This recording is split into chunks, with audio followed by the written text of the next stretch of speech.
Remarkable that this seems to be one of the biggest sticking points of the strategy.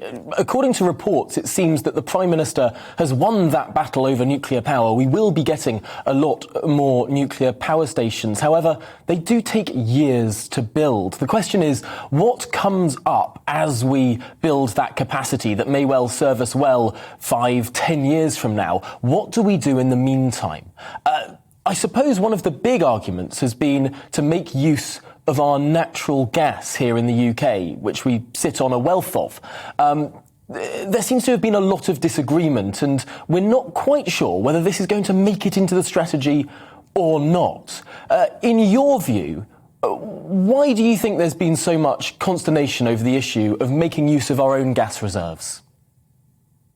I'm not sure that has. The Bank Secretary has made clear that we're going to be continuing to invest in North Sea oil and gas production.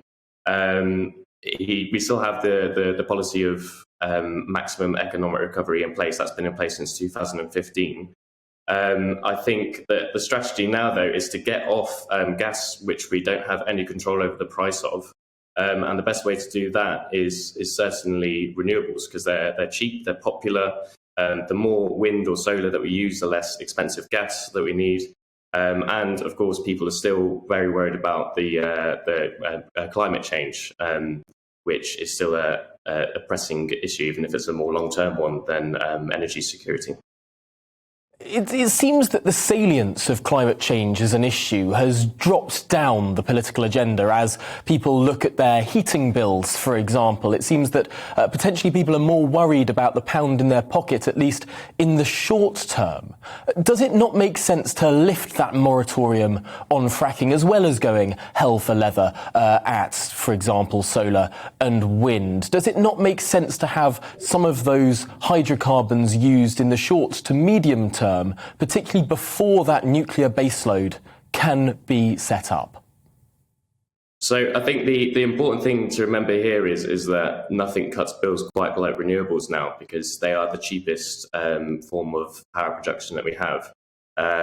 With onshore gas, even if we did take the 3 to 5 years of exploring to see if it was even commercially viable, it still wouldn't be able to cut gas price, which is set at a European level. So onshore wind, offshore wind, solar, those are definitely what you need to bring online if your aim is to cut bills. The other thing, of course, would be insulation, and the Chancellor moved a bit on that in the spring statement by reducing VAT on home upgrades. So I think reducing the amount of energy that we waste is also another way to cut bills. So yeah, there's two things. If you want to cut bills, it's renewables and insulation are the key ways.